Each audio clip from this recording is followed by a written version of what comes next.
Eshima, votre magazine qui bat au rythme de l'actualité. Retrouvez la nouvelle édition. Exclusivité, Sakombi Molendo, les réformes qui changent l'image des affaires foncières. Après avoir posé le diagnostic de plusieurs maux qui nécessitaient une thérapie appropriée, le ministre des Affaires foncières, Sakombi Molendo, a proposé à ces secteurs agonissants un traitement de choc basé sur 3 objectifs. Donner un nouveau souffle à travers des réformes, un mandat sous le régime du renouveau. Des innovations et réformes audacieuses, les cadastres fonciers numérisés et des titres immobiliers sécurisés. Et le lancement des projets modernes, les actions du ministre Aimé Sakombi Molendo visent à faire du ministère des Affaires foncières l'un des plus grands contribuables au trésor grâce à la fin du coulage des recettes foncières. Focus, le ministre d'État, ministre des hydrocarbures, Rubens Mikindo Mouima, a organisé 2 jours des travaux intenses afin de poser les véritables diagnostics du secteur des hydrocarbures en RDC afin de formuler des recommandations nécessaires dans la gestion de l'or noir congolais. Découverte, Jean-Michel Samalou Kondé, le nouveau chef des gouvernements qui travaillera en harmonie avec le président Félix Tshisekedi. Nation, le directeur général de la DGI, Barnabé Mouakadi, adresse ses félicitations à Monsieur le Président de la République, Félix Antoine Tshisekedi, à l'occasion de son investiture en qualité de président de l'Union africaine. À lire également, le directeur général de la CNSS, Agnès Mouad Nawej, adresse ses félicitations à son Excellence, Monsieur Jean-Michel Samalou Kondé, pour sa nomination au poste de Premier ministre. Lumumba, Mouzé et Étienne Tshisekedi, des héros immortels. Majorité parlementaire, la remontada de Félix Tshisekedi. Économie, fraude fiscale, un mal qui gangrène toujours le trésor public. Retrouvez l'intégralité du magazine Eshima dans les kiosques. Eshima Magazine, un nouveau standard d'information. Bonjour très chers internautes. Bazuli baku ya rolandanga mokili mobimba tolobaki pièce contre pièce Benjamin Mwana Suka kande tolobaki non to sela bino musala et malgré que non toye a opona na cadre auto benga ba sommet mais itindi biso toloba awa tozali en plein centre ville ya ville kananga po tobeta masolo ya kananga na bato ba ofifra na kananga po te ba mambo ba bato ba yebi ville ya kananga awa naza na place auto bengi place ya gare. Et na diagonale na ngana bozomona auto bengi poste na diagonale na ngai et ba bayebi kananga bayebi soko zongi boye ndozo kende route ozo kende vers aéroport ya ville ya kananga et tozomona mupanzi wana tander bato bayebi tander bayebi masolo ndenge ezalaka et c'est par là que tobeta masolo nous allons entrer encore en profondeur. Awa toza pembeni ya immeuble d'éducation ministère de l'EPSP quoi. Tozobeta moi masolo ka ndenge ezalaka toluka toyebisa bino makambo ndenge ezokende quoi. Awa pendeza bena awa na en plein centre ville il y a kananga pièce contre pièce tolobaki que non pourquoi pas tobeta masolo actualité ka ndenge ezalaka Peto beta masolo autolobi à la découverte quoi. Beaucoup découvrir dans la émission Oyo, bah point stratégique nous surtout à Villa Kananga, d'ici cap Bambé Zali, mais non seulement ça. Toro bela, toro beta masolo, na bato Oyo, bah vivre na Villa Kananga pour Fatifo Yokangu, hein. Pourquoi ça pèse à ma vie, hein? Je sais que parmi ma ville Oyo, parmi ma province on a élu massivement les chefs de l'État, et Zali province à Kassai central. Mais quel est le Kassai central? L'on va profiter de Simanango, Torobeta Masolo, na Simanango Bolukako Yebakeno, Maramozali, Nengen, pièce contre pièce, Netoloba Kaka, ça continue quoi. Aran Netolobagi, nous partons vers Chimboulou, pièce contre pièce. Ah, on va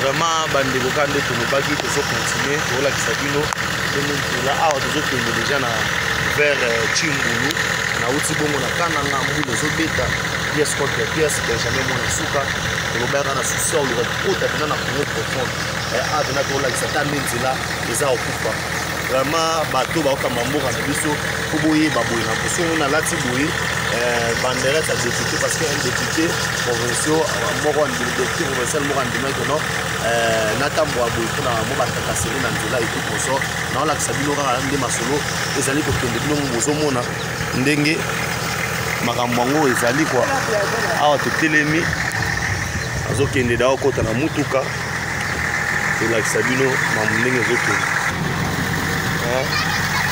tala mutuka totambola nango tala po totambola botala nzela place kaka ya 50 km botala nzela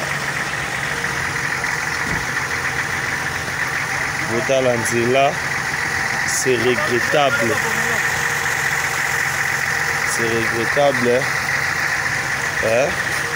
Aux Arabes, pour tout le Chimbulu. Tant de choses, tous les bichars au Kita. Awa, tous les bichars au Kita. Tout ça, là. Bandeko, tout ça, binora, tous les continuer. Promenade, nabisonne, tous les émission la découverte. Pièce contre pièce, jamais mon assouk actualité. Tout le bain que non mamou n'a pas en ouvre quoi.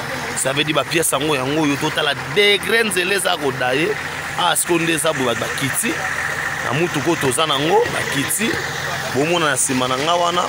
Baso travailler pour na to créer tanzil nini moko boye pour to leka. Vraiment ba route na mboka na biso ezali na.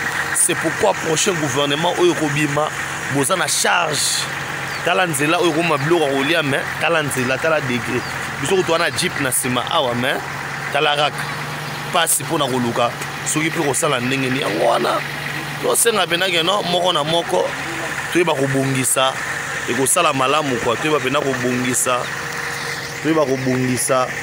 makambo ngo e ko sala pena bien pièce contre pièce quand na saki bino ke no awa toza bien le bena Kasai central touti na ville ya Kananga tozokende mena vers Chimbulu tokende ti Lubondai po bo comprendre ma monde sonde tozomemela yango malgré to yaki na mambo mosusu mais ekuti biso na devoir ya musana salaka na kobuya te ko salango merci beaucoup utala mutuka ezita romata awa sikoyo na moluka na kende pona na luka na mata vraiment eza compliqué sala na mata wana mutuka eza deya liboso tala degré nzela ezaleli mawa tro kwa vandinora na kino olobaka ba terrain yango tokita ba terrain ya topesa communication normale ndenge ezali mokonza mboka ayeba na kotala makambo oyo po tala kaka awa eza système ya on marche lentement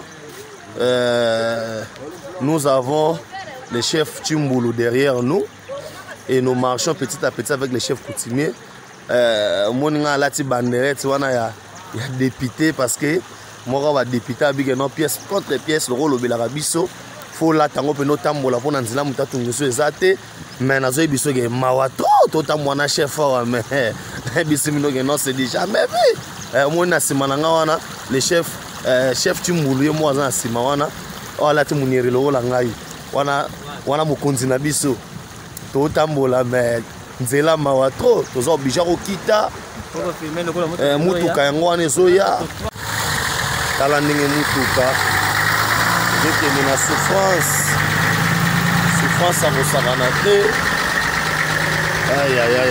eza pasi pena nzela bena mobulu oka bena mobulu ya kosakana te bandeko na ngai so osakana olembwenge ezokende kaka malembe tobaki na faire vivre bino pena no yango na oloba bato to basotenaka Benjamin mwana suka bolemba te somba ilanga billet pesa ngai matériel moi caméra moi nini eza très important na osala mosala oyo à l'aide ya téléphone so nazala ba matos à danger bonga bosimbela pe ba image yango so pe ndenge nini mais à l'aide ya chombo nanga na moi batterie nanga nazobunda nanga malembe na yaki kutuma moisson médicaux mais kutanisa suna musala oyo apena nazokota Congo profond za blague te nzela za okufa nyonso et bateau tout baolanda ngai bandeko na ngai Kasai central faites quelque chose to sunga bosungi pas biso eza malamu mingi toza ba congolais et je pense que développement ko ya na mboka kaka soki nzela malongi ezali vraiment ndeka tolobaki tozokende nzela eza kobeba makasi akutwa na kiti on loko kolakisa bino keno nzela eza kitoko te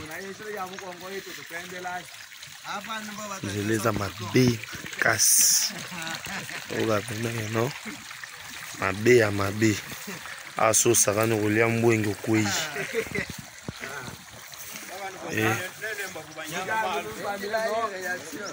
c'est ça vraiment pour voir que les routes sont dans de mauvais états et vous êtes élu député et tout qu'on sort mon niveau d'ingile nzeleza mabe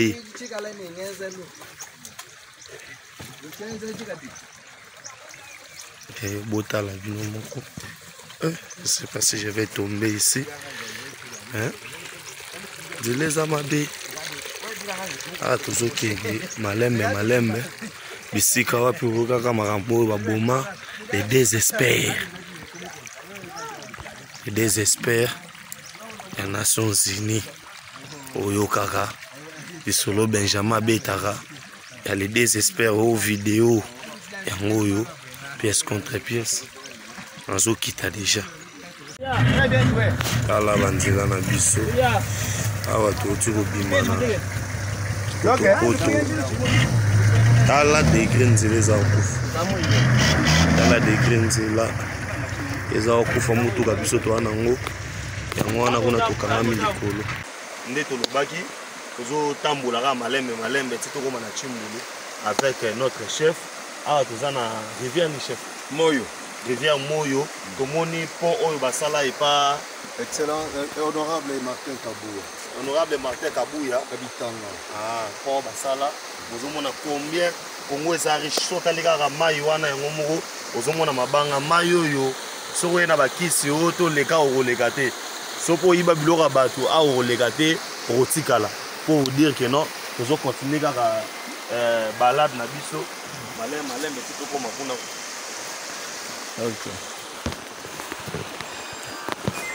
Malembe ti tokoma kuna wana bozomona mai. Oui, Patrick.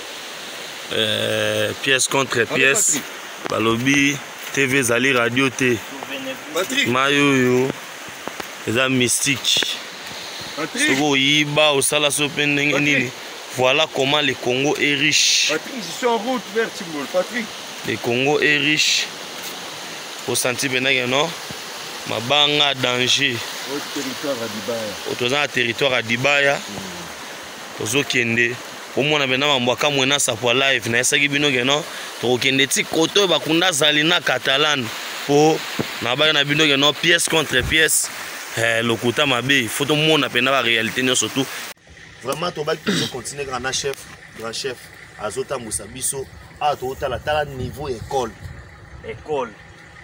chef on expliquer bango pour toyeba combien de fois financer mbongo ba ton école awa mais tala niveau école na Dibaya ba financer tu dis la moi du temps Dibaya de tourner bi dibana balwala na la classe quand on est bas kwenda Dibaya di jimato atwa yapo tuli mu secteur wa dibanda batwaye mu Chishil batwaye mu Dibatai batwaye mu Kamon bijani bya mushundo mo kadi byongo sibambane Dibaya jogeje excellence Fati Beton a du bon ne viende bitutu na mwaji keme me chef ndumba Chimbulu fil de Chimbulu vraiment et sali oyo kaka passe na mutema parce que c'est du jamais vu dans l'école bana bazotanga passe sabino que non awa TV zali radio te pièce contre pièce actualité moi na suka ba ko sala mukoluka mutepo mukolongo ko makaka ndena esaki bino to sali en plein centre ville kananga to robeta masolo et vous allez comprendre ma munenge zali koleka et kala mingi te et l'on a bandero dans la machine donc côté de la masolo. Merci beaucoup. Eshima, votre magazine qui bat au rythme de l'actualité. Retrouvez la nouvelle édition. Exclusivité, Sakombi Molendo, les réformes qui changent l'image des affaires foncières. Après avoir posé le diagnostic de plusieurs maux qui nécessitaient une thérapie appropriée, le ministre des Affaires foncières, Sakombi Molendo, a proposé à ces secteurs agonissants un traitement des chocs basé sur 3 objectifs. Donner un nouveau souffle à travers des réformes, un mandat sous le régime du renouveau. Des innovations et réformes audacieuses, les cadastres fonciers numérisés et des titres immobiliers sécurisés. Et le lancement des projets modernes, les actions du ministre Aimé Sakombi Molendo visent à faire du ministère des Affaires foncières l'un des plus grands contribuables au trésor grâce à la fin du coulage des recettes foncières. Focus, le ministre d'État, ministre des hydrocarbures, Rubens Mikindo Mouima, a organisé 2 jours des travaux intenses afin de poser les véritables diagnostics du secteur des hydrocarbures en RDC afin de formuler des recommandations nécessaires dans la gestion de l'or noir congolais. Découverte, Jean-Michel Samalou Kondé, le nouveau chef des gouvernements qui travaillera en harmonie avec le président Félix Tshisekedi. Nation, les directeurs généraux de la DGI, Barnabé Mouakadi, adresse ses félicitations à Monsieur le Président de la République, Félix Antoine Tshisekedi, à l'occasion de son investiture en qualité de président de l'Union africaine. À lire également, le directeur général de la CNSS, Agnès Mouad Nawej, adresse ses félicitations à son Excellence, Monsieur Jean-Michel Samalou Kondé, pour sa nomination au poste de Premier ministre. Lumumba, Mouzé et Étienne Tshisekedi, des héros immortels. Majorité parlementaire, la remontada de Félix Tshisekedi. Économie, fraude fiscale, un mal qui gangrène toujours le trésor public. Retrouvez l'intégralité du magazine Eshima dans les kiosques. Eshima Magazine, un nouveau standard d'information.